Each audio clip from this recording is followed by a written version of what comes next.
சராசரியாக மக்கள் டென்டிஸ்ட் கிட்ட வர ஒரு மெயினான ரீசன் சொத்தை தான்.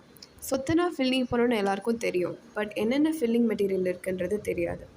இந்த வீடியோவில் நம்ம காம்போசிட்ன்ற ஒரு ஃபில்லிங் மெட்டீரியல் பற்றி தான் பார்க்க போகிறோம். முதல்ல எல்லா சொத்தைக்கும் ஃபில்லிங் பண்ணலாமா? அப்படி பண்ண முடியாது.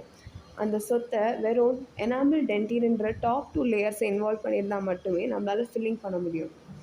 இந்த ஃபில்லிங் மெட்டீரியல் டூத் கலர்லேயே இருக்கும். டூத் கலர்லேனா இதில் டிஃப்ரெண்ட் கலர்ஸ் இருக்கும். நம்ம பல் எந்த கலரில் இருக்கோ அந்த கலருக்கு நம்ம ஷேட் மேட்சிங் பண்ணி கூட நம்ம ஃபில்லிங் பண்ணிக்கலாம்.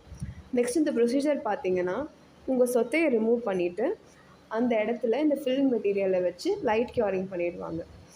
இந்த ஃபில்லிங் மெட்டீரியல் நம்ம எதுக்கெலாம் யூஸ் பண்ணலான்னா, ஈஸ்தெட்டிக் ஜோன்ஸ்னு இருக்குது. அதாவது நீங்கள் சிரிச்சா பல் தெரிகிற மாதிரி இருக்கிற ஜோன்ஸ்.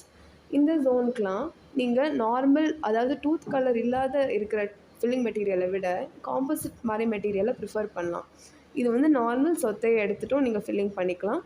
அண்ட் உங்களுக்கு டூத் ஃப்ராக்சர் ஆகிருக்கிற கேஸ்லேயும் அந்த கேஸ்லேயும் நீங்கள் இந்த ஃபில்லிங் மெட்டீரியல் பண்ணிங்கன்னா அப்படியே பல் போலவே தோற்றமளிக்கும். தேங்க்யூ.